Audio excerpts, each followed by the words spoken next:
परम प्रेममय श्री श्री ठाकुरेर श्रीचरणे আমার কোটি কোটি প্রণাম। परमाराध्या जगत जननी श्री श्री बड़मार श्रीचरणे আমার কোটি কোটি প্রণাম।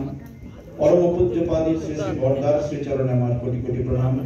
परम पूज्यपाद श्री श्री आचार्य देवेर श्रीचरणे আমার कोटी कोटी प्रणाम। उपस्थित श्री श्री ठाकुरेर पूत पवित्र पांजाधारी कर्मीगण, श्रद्धेय दादारा, भक्तिमती मायेरा, छोट छोट भाई बोनेरा, আপনারা সবাই आज এই পুণ্য তীর্থক্ষেত্র সৎসঙ্গ ঠাকুরবাড়ি পানিহাটিতে উপনীত হয়েছেন। উপলক্ষ পরম পূজ্যপাদ শ্রী শ্রী দাদা এই দিনে এই যেখানে বসে সৎসঙ্গ হচ্ছে সেখানে তিনি এসেছিলেন এবং ওই দিনে তিনি অহেতুক দয়া পরবশ হয়ে আমাদের বাড়িতে গিয়েছিলেন। তো সেই উপলক্ষ করে কখনো বাড়িতে কখনো মন্দিরে সৎসঙ্গ হয়। পূজ্যপাদ শ্রী শ্রী দাদা বলেছিলেন যে আমি তো হিমাংশুদার কাছে গেছি, তো তিনি যেখানে থাকবেন সেখানেই সৎসঙ্গ হবে। তো এবার আমরা মন্দিরে আছি, যতবার মন্দিরে থেকেছি মন্দিরেই সৎসঙ্গ হয়েছে। আগের বার বাড়িতে ছিলাম, তাই বাড়িতে বড় করে সৎসঙ্গ হয়েছে।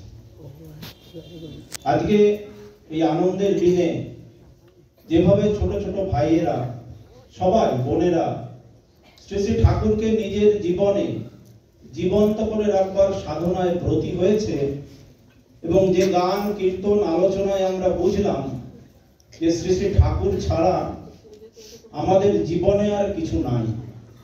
আমাদের যত যা চাহিদা, যত যা কিছু, তার পরিতৃপ্তি কিন্তু শ্রী শ্রী ঠাকুরের শ্রীচরণ তলে। যত তাকে ভালোবাসতে চেষ্টা করি তিনি তত যেন আমাদেরকে ভরিয়ে দেন। আচার্যদেব দেওঘরে আছেন, পূজ্যপাদ অবিন দাদা কালকে কলকাতা থেকে দেওঘরে গেছেন। তো এই সব কিছুর মধ্যে আচার্যদেবের এবং পূজ্যপাদ অবিন দাদার যে ইচ্ছা আমরা জানি কি, সেটা না ডিপি ওয়ার্ক। এই ডিপি ওয়ার্ক এই উৎসবের চাপে বা উৎসবের এই আনন্দে আমরা কিন্তু অনেকটাই স্তীমিত করে দিয়েছি। তো এই 2রা ফেব্রুয়ারির পরে কিন্তু আর তেমন কোনো উৎসব নাই। তাই আমাদের সবাইকে নামতে হবে। এই আশীর্বাদ কিন্তু আচার্যদেব করে রেখেছেন এবং বলেছেন আবার ঘোরাঘুরি করতে। তো আমরা আগামী 10 তারিখ থেকে এই ঘোরাঘুরি আবার শুরু করব। বিভিন্ন জায়গায় বিভিন্ন দিকে আলাদা আলাদা ছোট ছোট টিম করে যে যে এই কর্মকাণ্ডের সাথে যুক্ত হতে চান অবশ্যই যোগাযোগ করবেন। এই ছোট ছোট টিম করে যদি আমরা বিভিন্ন পিন কোডে না উপস্থিত হই তাহলে অনেক সময় লেগে যাবে। সেই জন্য সবাই মিলে আমরা আচার্যদেবের এই আশীর্বাদ, পূজ্যপাদ অবিন দাদার এই আশীর্বাদ প্রতিপালনে নিজেকে যেন তৈরি রাখি। এবং আমার মনে হয় এখানে উপস্থিত অনেকেরই ফ্যামিলি কোড এবং সিরিয়াল নাম্বারের মিল বা আপডেশন এখনো হয়তো হয়নি। যাদের হয়নি তাদের একটু হাত তুলবেন। কাদের এখনো হয়নি আপডেশন? এখনো ওই দিক থেকে 2-4 জনের দেখতে পাচ্ছি এখানে আপডেশন হয়নি। তো চেষ্টা করবেন যে এখন তো বিপিএনএফ এ যাদের নাম পাওয়া যায়নি সেই নাম দিলেই দেওঘর থেকে পাঠিয়ে দেওয়া হচ্ছে সিরিয়াল নাম্বার। তো এইরকম চারিদিকে অনেক মানুষ আছে যাদের সিরিয়াল নাম্বারও পাওয়া যাচ্ছে না।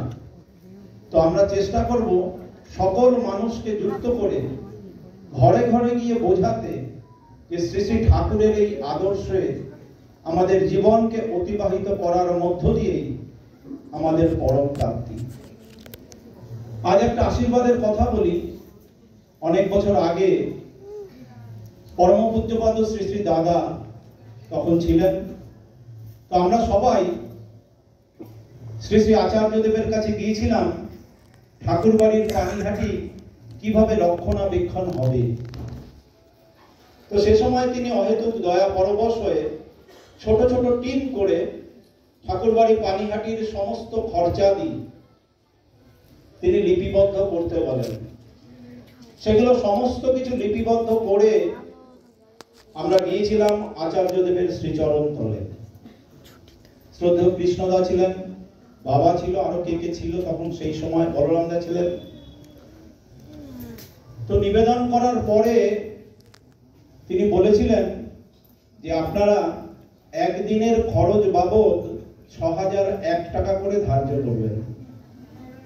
যদি কারোর অসুবিধা হয় তাহলে দুজনে মিলে, দুটো পরিবার মিলে ৩০০০ করে ৬০০১ টাকা সে জমা করবে একদিনের খরচ বাবদ। এবং সাথে এও উল্লেখ করেছেন যে শুধু পানিহাটির মধ্যে সীমাবদ্ধ না, তিনি উড়িষ্যার অভয়দার নাম করে আরো দু একজনের নাম করে বলেছেন এভাবে আপনারা চারিদিকে এই জানাবেন, এবং যারা স্বতঃপ্রণোদিতভাবে শ্রী শ্রী ঠাকুর ভোগ এবং একদিনের মন্দিরের খরচ বহন করতে ইচ্ছুক তারা এই অর্ঘ্য জমা দিতে পারে। এছাড়াও যার যেমন সামর্থ্য ইচ্ছা সেই অর্ঘ্যও কিন্তু গৃহীত হয়। এমন নয় যে ৩০০০ বা ৬০০০ না দিতে পারলে ঠাকুর ভোগের কোনো অর্ঘ্য গৃহীত হয় না। আচার্যদেব আশীর্বাদ করেছেন ঠাকুর ভোগ সহ একদিনের খরচ। সেই জন্য আমরা এবার সংকল্প করেছি যে আজ হচ্ছে ২৯শে জানুয়ারি, আর আমরা ২৯শে মার্চের মধ্যে আমাদের ৪০০ পরিবার তিনি বলেছেন লিপিবদ্ধ করতে, যে ৪০০ পরিবার এই ৩৬৫ দিনের দায়িত্ব গ্রহণ করবেন। তো এতক্ষণ ধরে আমরা এটুকু বুঝলাম যে তিনি যা বলছেন তাই আমাদের প্রতিপালন করা করণীয়। তো এই বৃহত্তর পানিহাটি, আরো দূর দূরান্তের যারা দাদা মায়েরা সবাই আছেন তারা ঠাকুরবাড়ি পানিহাটিতে এই অর্ঘ্য জমা করবেন। আগামী ২৯শে মার্চের মধ্যে প্রতিটি পরিবার, ২৪ পরগনা জেলা বলেন, বাইরের কোনো গুরু ভাই বলেন, দেখা হলেই আপনারা বলবেন যে একদিনের খরচের জন্য এই পুণ্যতীর্থ অর্ঘ্য যেন ওই ঠাকুর বাড়িতে সবাই জমা করে। আজ সময় সংক্ষিপ্ত, আপনারা সবাই এসছেন, ভালো থাকবেন, সুস্থ থাকবেন, আনন্দে থাকবেন। জয় গুরু, বন্দে পুরুষোত্তম।